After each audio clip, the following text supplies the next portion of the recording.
আজকে আরেকটা গভর্নমেন্ট আসছে, তার কাছে আমরা যে কাজগুলো করছি, আমরা যে স্টেপগুলো নিয়েছি, পদক্ষেপগুলো নিয়েছি, সেগুলো আমরা তাদের হাতে তুলে দিতে চাই। এবং তিনটে দল ছিল মোটামুটি, আমরা ছিলাম, জামাত ইসলাম ছিল, এনসিপি ছিল, মানে যারা আসবেন তাদের মধ্যে তারা আসবে চিন্তা করেছেন। এবং তিনি যে কথাগুলো বলছিল সেই কথাগুলো আমার মনে পড়ে যাচ্ছিল প্রেসিডেন্ট জিয়া রহমানের কথা। প্রেসিডেন্ট জিয়া রহমান সে এরকম স্বপ্নিক লোক ছিলেন, যে স্বপ্ন দেখতেন, স্বপ্ন দেখাতেন, এবং সেই স্বপ্নকে অ্যাচিভ করার জন্য, অর্জন করার জন্য তিনি জনগণকে উদ্বুদ্ধ করতে পারতেন। এবং সেটাই তিনি করেছিলেন। মাত্র 3.5 বছরের মধ্যে তিনি গোটা বাংলাদেশকে আপনার একটা কর্মযোগী নামিয়ে দিয়েছিলেন। আর সেই 5 বছরের ভয়াবহ দুঃশাসনের পরে আমাদের শুরু করে, এবং আপনার দুর্ভিক্ষ, ফেলিয়ার সব কিছু মিলিয়ে কিন্তু জিয়াউর রহমান ওটা চেঞ্জ করে দিয়েছেন। আজকে ডক্টর ইউনূসের কথা এবং আশা, আমরা একটা পলিটিক্যাল আপহিভালের মধ্যে আছি। আর আমাদের আনফর্চুনেটলি 15 বছরের রাজনৈতিক যে বিভাজন সৃষ্টি করা হয়েছে, এই বিভাজন ফলে আপনার আমাদের কেন জানি না রাজনৈতিক দলগুলো বলেন, মিডিয়া বলেন, সাধারণ মানুষের মধ্যে মানে অবিশ্বাস তৈরি হয়েছে। সেই অবিশ্বাসটাকে দূর করা দরকার। আমার কাছে এখন যেটা মনে হয় যে এখন আসলে বাংলাদেশ সবচেয়ে বেশি যেটা দরকার, মানুষের মধ্যে আস্থা স্থাপন করা, আর আপনার প্রতিষ্ঠানের প্রতি এবং আপনার নেতার প্রতি, রাজনৈতিক দলের প্রতি, তার নিজের প্রতি সেই আত্মবিশ্বাস তৈরি করে আপনাকে সামনে এগোতে হবে। এটা কিন্তু আমরা খুব বড় কাজ। আমরা দেখবেন, আমার খুব দুঃখ হয়, কষ্ট হয় যখন আমি দেখি আমাদের সমস্ত মিডিয়া, আমাদের দেশের মিডিয়াগুলো, তারা আপনার সারাক্ষণ আপনার নেগেটিভ হইতে যাওয়া যায়। আমি এটা আগে আপনার সঙ্গে কথা বলেছি যে নেগেটিভ হইতে না গিয়ে মিডিয়াগুলো একটা পজিটিভ রোল প্লে করতে পারতে পারে। একটা ছোট প্রশ্ন আছে, আপনি ডক্টর মোহাম্মদ ইউনূসকে জিয়াউর রহমানের মতোই শাসনিক, জিয়াউর রহমানের মতোই শাসনিক বলছেন, কিন্তু উনার কথা যদি আমি আলাদা করে রাখি, আমরা যে মূল যে বিভাজনের কথা আপনি বলছেন, সেটা তো আমরা মূল দেখতে পাচ্ছি যে দলগুলির মধ্যে, মানে না, আসলে এটা তো একটা আপনার কালচারের ব্যাপার। আচ্ছা, আপনার মুহূর্তের মধ্যে একটা মানুষ বা একটা দল পরিবর্তন হয়ে যায় না, তাই না? 15 বছরে আমাদের ফ্যাসিস্ট শাসন রাজনৈতিক দলগুলোর মধ্যে বিভাজন সৃষ্টি করেছে, অবিশ্বাস সৃষ্টি করেছে, আপনার প্রতিষ্ঠার মধ্যে অবিশ্বাস সৃষ্টি করেছে। এগুলোই কিন্তু আজকের এই আপনাদের যেটা ঘটছে সেগুলো। আবার এর মধ্যে আপনাদের অনেক কিছু এসছে বিভিন্ন বাইরে থেকে, বিভিন্ন মিডিয়া দিয়েই আপনার একটা প্রচারণা, নেগেটিভ প্রচারণা চলে। নেগেটিভ প্রচারণাটা মারাত্মক ব্যাপার, যেটা আপনি আগেও বলছিলেন। এমনকি মানুষের মধ্যে একটা সাংঘাতিক রকমের আস্থার অভাব দেখা যাচ্ছে যে ফেব্রুয়ারিতে সময় মতো ইলেকশন হবে কিনা। আপনার কাছে কি মনে হয়? না, অবশ্যই ইলেকশন হবে। এখানে ব্যাপারটা হচ্ছে কি, ওই কথা বলছেন, আপনাকে এগুলোকে একটু ভিন্নভাবে দেখতে হবে, ইস্যুটাকে ভিন্নভাবে দেখতে হবে। যে অবিশ্বাস মানুষের মধ্যে তৈরি হয়েছে, সে অবিশ্বাস সৃষ্টি দূর করে বিশ্বাস সৃষ্টি করার জন্য কিন্তু আপনাকে কাজ করতে হবে। সেগুলোর জন্য আপনাকে সেভাবে এগোতে হবে। আমরা এখন যেটা দেখছি, একটা জিনিস আমি করি যে ডক্টর মোহাম্মদ ইউনূস তিনি নির্বাচন করতে চান, এ ব্যাপারে তিনি খুব দৃঢ় চিত্ত সহযোগী করছেন। এবং বিশেষ করে আমাদের দলের একটি চেয়ারপারসন তারেক রহমান সঙ্গে মিটিং এর পরে এটা আপনার নিশ্চিত হয়ে গেছে। এবং আমি যতটুকু আমার দৃষ্টি থেকে আমি দেখি যে রাজনৈতিক দলগুলো জানে নির্বাচন হবে, প্রতিষ্ঠান যেগুলো স্টেক হোল্ডার্স, তার সেনাবাহিনী, বিশ্লেষণ, তারাও জানে যে নির্বাচন হবে। কিন্তু একটা জিনিস আমাকে সব মনে রাখতে হবে, বাংলাদেশ কিন্তু একটা সরল সহজ ব্যাপার নয়। এটা সবসময় একটা জটিলতার মধ্যে পড়েছে, আবদ্ধের মধ্যে পড়েছে। এবং যে কোনো কারণেই হোক আমাদের শত্রুরা তারা বাংলাদেশের একটা অস্থির অবস্থার মধ্যে রাখতে চেয়েছে। এখন যে প্রবণতাটা এটা করে যাওয়া, সেটা এনআরকি তৈরি করা, মব ভায়োলেন্স, আপনার বিরুদ্ধে আক্রমণ করো, ওর বাড়ি ভাঙিয়ে দাও, ওর ফ্যাক্টরি পুড়িয়ে দাও, এইটা আপনার একটা ভয়ঙ্কর ব্যাপার। এই জিনিসগুলো কিন্তু আগে ছিল না। এটা আপনার এইবারের পরে আমি দেখতে পাচ্ছি যে খুব পরিকল্পিত হবে কোন একটা পক্ষ থেকে এই কাজগুলো করানো। কোন পক্ষ থেকে এটা মনে হতে পারে যে এটা, মানে এটা আমাকে একা এই মুহূর্তে আমি নাম বলতে পারবো না, কিন্তু যারা বাংলাদেশের স্থায়িত্বতে বিশ্বাস করে না, স্থিতিশীলতাতে বিশ্বাস করে না, যারা বাংলাদেশ একটা নিজের পায়ে নিজের দ্বারা শক্ত করে সেটা চায় না, তারা এই অস্থিরতা সৃষ্টি করতে চায়। আর এবং ইউনিটি তৈরি হয়েছে। আপনার 5ই আগস্টের পরে ছাত্র জনতা, সেনাবাহিনী, এটা একটা ব্যবসায়ী সকলের মধ্যে একটা আপনার অত্যন্ত সুন্দর একটা আপনার একটা ঐক্য তৈরি হয়েছিল, একটা সহৃদয়তা তৈরি হয়েছিল যে আমরা পারবো, উই ক্যান চেঞ্জ দিস। ওই জায়গাটাকে ভাঙার চেষ্টা করেছে। এখন আমি 24 ঘন্টা যদি আপনার বিরুদ্ধে করতে থাকি, হ্যাঁ, তাহলে যদি একটা নেগেটিভ অবস্থা তৈরি হয়ে যায়। আর যদি আপনার প্রতিষ্ঠানের বিরুদ্ধে করতে থাকি, তাহলে সেটা নেগেটিভ হবে। হ্যাঁ, আপনাকে বাস্তবতা দেখতে হবে যে বাংলাদেশের বর্তমান পরিস্থিতিতে এত নাজুক, সেখানে we should go slow, we should একটা মানিয়ে নিয়ে এগুলো। আমি রাতারাতি এখানে আপনার একটা বিপ্লব সফল করে ফেলা, বিপ্লবী সরকারকে দিয়ে আপনার দেশের সবকিছু বদলে ফেলা, এটা সম্ভব হবে না। রাতারাতি সমস্ত ঘুষ দুর্নীতি আমি বন্ধ করতে পারবো, রাতারাতি আপনার এই যে মানুষের মধ্যে যে জিজ্ঞাসা, এগুলোকে দূর করতে পারবো। আপনাকে এটাকে ঠান্ডা মাথায় দিয়ে সুস্থে আপনাদের উপরে কাজ করতে হবে। আমি একটু পেছন থেকে আসি আপনার কথা, যে এটার মধ্যে হচ্ছে যে আমরা কিন্তু আপনাকে এরকমই দেখি, আশাবাদী মানুষ, আপনি ইতিবাচক চিন্তা ভাবনা করতে ভালোবাসেন, কিন্তু ঘটনা হচ্ছে যে আমরা এই সময়ে দলগুলোর কথা আমি আবারও বলি, যে যেমন ধরা যাক আমরা দেখলাম যে এনসিপি বলেছে যে তারা আসলে এই না হলে নির্বাচন করতে দেবে না, জামাত ইসলাম বলেছেন যে এই না হলে তারা নির্বাচন করতে দিবে না। মানে আপনারা বাদে, মানে বিএনপি বাদে বাকি দুই দল নির্বাচনটা একটু যদি কিন্তু আছে শর্তাধীন আছে, এবং সেটা নিয়ে এটা থাকবে, এটা পলিটিক্যাল পার্টি চায়। আচ্ছা পলিটিক্যাল পার্টি সবসময় একটা বার্গেন করতে চায়, আচ্ছা বার্গেন করে সেটা বেস্ট আনতে চায়। এটা আমি কোনো অপরাধ মনে করি না। আচ্ছা এটাকে আমি মনে করি যে তার যদি পলিটিক্যাল বার্গেনিং করে ম্যানিপুলেশন করে সে যদি কিছু আনতে পারে, এটা তার যোগ্যতা।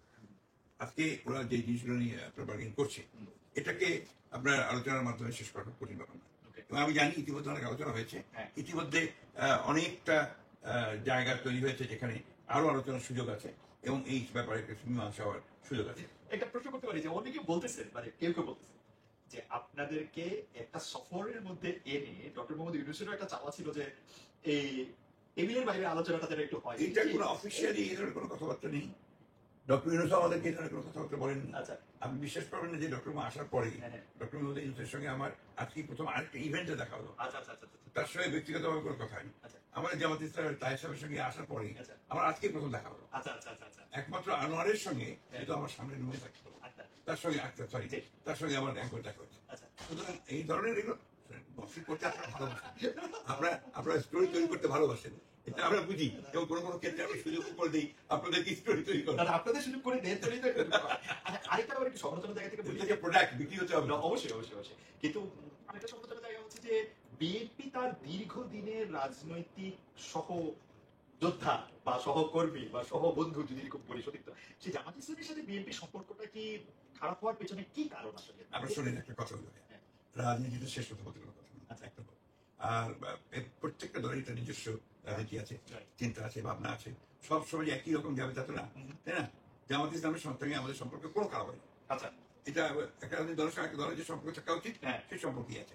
আপনার ধরেন সে ফর এক্সাম্পল আপনার communist party of Bangladesh CPB, ওরা তো আমাদের সঙ্গে কোনোদিনই আপনার এসেছিল না, হুম। অ্যালায়েন্সে ছিল না, তাই না? আমাদের সমালোচনাই করতো।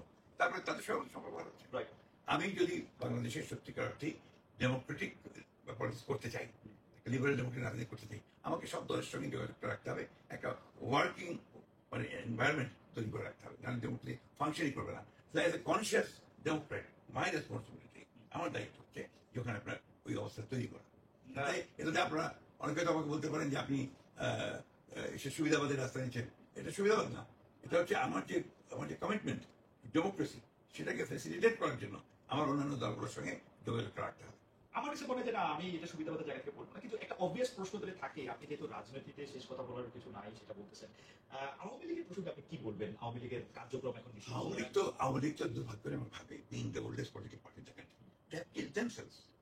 তারা নিজেরাই নিজেদেরকে বিলি করেছে, তার সমস্ত চরিত্রকে বিলীন করে দিয়ে সে একটা ফ্যাসিস্ট দলে পরিণত হয়েছে। তো এখানে সাধারণ মানুষের তো তার প্রতি কোনো আপনার ভালোবাসাও নেই, আপনার আস্থাও নেই, কারণ he has betrayed the cause of the people. This party has betrayed the cause of the people. এই পার্টির উপরে মানুষের যে আস্থা ছিল, সে যে কাজগুলো কমিট করেছিল, সে কাজগুলো সে করেন, উল্টো থেকে আলাদা একটা কালচার তৈরি করেছে ফ্যাসিজমের, যে কারণে আমি মনে করি যে আওয়ামী লীগের যারা এই কাজগুলো করেছে, গণহত্যার সঙ্গে জড়িত, যারা ইনস্টিটিউশন নষ্ট করে জড়িত, তাদের বিচার হওয়া উচিত, সিরিয়াসলি বিচার হওয়া উচিত, এবং সেই জন্য তাদেরকে দণ্ডও দেওয়া উচিত। ওকে, আওয়ামী লীগের দণ্ড দেওয়া এবং পলিটিক্যাল পার্টি হিসাবে ওকে রাজনীতি করতে না দেওয়াটা কি এখন বিএনপির সিদ্ধান্ত, মানে বিচারের ব্যাপার? না, পরে আমি একটা খুব পরিষ্কার করে বলি, এই ব্যাপারে অনেক কথা আমাকে বলতে হচ্ছে, অনেক শুনতে হচ্ছে। ইতিমধ্যে বাংলাদেশে এটা নিয়ে আমার অনেক কথাও চলছে, তাই না? আমি ব্যক্তিগতভাবে আগেও আপনাকে বলেছি, আমরা স্টেটমেন্টে বলছিলাম, আমাদের চেয়ারম্যান সাহেব, আমাদের একটা চেয়ারম্যান সাহেব সবাই বলেছিলাম যে আমরা কোনো রাজনৈতিক দলকে নিষিদ্ধ করার পক্ষে নেই, কিন্তু যদি সেই রাজনৈতিক দল কোনো গণহত্যার সঙ্গে জড়িত হয়, সেই রাজনৈতিক দল দেশের আপনার যে গণতান্ত্রিক প্রতিষ্ঠানগুলোকে ভেঙে দেওয়ার জন্য দায়ী হয়, সেই জন্য নিশ্চয়ই তাকে শাস্তি পেতে হবে, এটাকে আইনের আওতায় আসতে হবে, দেশে যে আইন আছে সেই আইনের আওতায় আসতে হবে। সেই দিক থেকেই কথাগুলো বলা।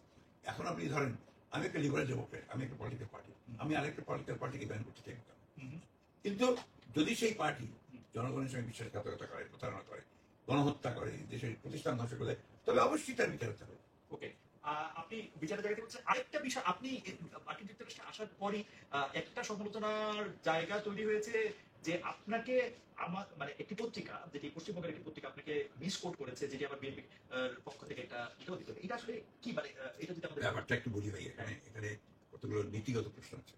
নীতিগত প্রশ্নের মধ্যে হচ্ছে যে আপনি যদি চান যে ইউরোপটাকে আমরা হ্যারাস করবো, এই লোকটাকে আমরা মিডিয়ার মাধ্যমে তাকে ঝামেলায় ফেলবো, সেটা আমি ইচ্ছে করেই করতাম, মানে এদের ক্যাপাবিলিটি, তাই না? এখানে আমার সঙ্গে তো সে ধরনের কথাই কারো হয়নি, আমি বলেছি তো। হ্যাঁ, আমার কোনো কথাই হয়নি। আর আমি তো কয়েকদিন আগেই বলেছি যে আমেরিকায় তার কাজের জন্য গণহত্যার জন্য বিচার হয়, কয়েকদিন আগে, কিছুদিন আগেই বলেছি। আমি আপনার জাতীয় পার্টির মুখে বলেছি যে জাতীয় পার্টি যদি কোনো অপরাধের সঙ্গে জড়িত থাকে তার বিচার হবে, জাতীয়কে ব্যান করে দেবো, এই কথা আমি কখনো বলিনি। আমি আমি আপনাকে মানে শেষ প্রসঙ্গ বা শেষ প্রশ্ন আগেও দুই একটা উপশেষ প্রশ্নের জায়গা থেকে একটু আমি বলি যে বিএনপি, আমাকে এই প্রশ্ন আমি অনেক জায়গায় শুনছি যে বিএনপি বাংলাদেশের শেষ ক্ষমতায় ছিল 2006 সালে। তো বিএনপি 2006 সালের পরে বিএনপির কি রাজনৈতিক দর্শনে কোনো পরিবর্তন হয়েছে? বিএনপি কি অন্যরকম একটি রাজনৈতিক দল হিসেবে আত্মপ্রকাশ করছে? কারণ আপনার রাজনৈতিক দর্শনটা কি ছিল সেটাকে বলেন। বিএনপি রাজনৈতিক দর্শনের মধ্যে আমরা যদি রাজনৈতিক দর্শন হিসেবে বলি, আমরা জিয়াউর রহমান 19 দফা দেখেছি। 19 দফা দেয় শুধু না, আপনি বাংলাদেশের জাতীয়তাবাদ, বাংলাদেশ জাতীয়তাবাদ, 19 দফা, ফ্রি মার্কেট ইকোনমি, আপনার লিবারেল ডেমোক্রেসি, তাই তো? এর প্রত্যেকটার মধ্যে আমরা আছি না শক্ত করে আছি, এমন কিছু পরিবর্তন, কোনো পরিবর্তন নেই। অনেকে বলে থাকে যে আপনাদের রাজনৈতিক দর্শনে একটা বড় পরিবর্তন হয়েছে সেই জায়গায় যে আপনারাই প্রথম 31 দফা দিয়ে ক্ষমতা বিকেন্দ্রীকরণ করতে চেয়েছেন, কিন্তু যখন আপনারা ক্ষমতায় ছিলেন তখন তো আপনারা ক্ষমতা বিকেন্দ্রীকরণ চান না, তখন চাইনি বলে এখন করবো না, তা তো মনে হয় সেটা পরিবর্তন, আমাদের সেটা পরিবর্তন না, অবশ্যই। আমি আপনাকে বলি, তখন যখন ক্ষমতায় ছিলাম তখন বিকেন্দ্রীকরণ তো আমরাই করেছি ভাই, ওয়ান পার্টি সিস্টেম ছিল। আপনার কথা কেন বলেন আমি বুঝি না, যে আমরা ওয়ান পার্টি সিস্টেম একদলীয় সরকার করেছে আমাদের, সেখান থেকে আমরা আপনার বিকেন্দ্রীকরণ করে মাল্টি পার্টি সিস্টেমে নিয়ে এসেছি। আমরা parliamentary president form of government থেকে একজন আসছিল, সেখান থেকে আমরা পার্লামেন্টারি ফর্মে নিয়ে এসেছি। It was the greatest reform, political reform committee. আমার আপনার কাছে কোনো পত্রিকা ছিল না, 4টা মাত্র পত্রিকা তো সরকারি দলে ছিল, আমরা সেটাকে ওপেন করে দিয়েছি। এগুলো তো হচ্ছে মেজর ফান্ডামেন্টাল চেঞ্জেস। না, আমার কাছে মনে হয়, আমার মনে হয়, আমি বলি, আমার কাছে মনে হয় যে বিএনপির 31 দফা করে আমি যেটা করছি, জাতীয় ঐক্যমত্য কমিশন এতদিন ধরে যে আলোচনা করে যে সংস্কার করতে চায় সেটা 2022 সালে বা 21 সালে প্রকাশিত, কিন্তু বিএনপির এই পরিবর্তনের আকাঙ্ক্ষাটা কি তার অভিজ্ঞতা সত্ত্বেও? আপনাকে আমি বলি, আমাদের সবচেয়ে বড় জিনিস যেটা, ইভেন এখন চাইনিজ কমিউনিস্ট পার্টি তাও কিন্তু পরিবর্তন এনেছে ইতিমধ্যেই। ওরা বলছে কমিউনিজম চাইনিজ ক্যারেক্টারিস্টিক্স, তাই না? আজকে আপনার যুগের পরিবর্তনের সঙ্গে সঙ্গে, মানুষের চাহিদার পরিবর্তনের সঙ্গে সঙ্গে, রাজনীতির পরিবর্তনের সঙ্গে সঙ্গে, জিও পলিটিক্সের পরিবর্তনের সঙ্গে সঙ্গে আপনি যদি পরিবর্তন আনতে না, আপনার দলিত থাকবে না। কিন্তু সেই পরিবর্তনটাকে আপনারা মানে শিফট মনে করেন কিনা, যেহেতু কিছু ভুলের কথা? না, আমি কোনো ভুলের কথা বলি, আমরা 2001 সালে কোনো ভুল করিনি, আমরা 2000 তার আগে আপনার কোনো ভুল করিনি। আমরা তখনকার প্রয়োজন ছিল যেটা, সেটা করেছি। আপনি দেখেছেন 3 দলীয় জোট করেছি আমরা, 3 দলীয় জোট করে প্রেসিডেন্সিয়াল ফর্ম থেকে পার্লামেন্টারি ফর্মে গেছি, তাই না? আমরাই তো কেয়ারটেকার গভর্নমেন্টের অপোজ করে আবার কেয়ারটেকার গভর্নমেন্ট নিয়ে এসেছি। তো আপনি দলটাকে ছোট করে দেখেন কেন?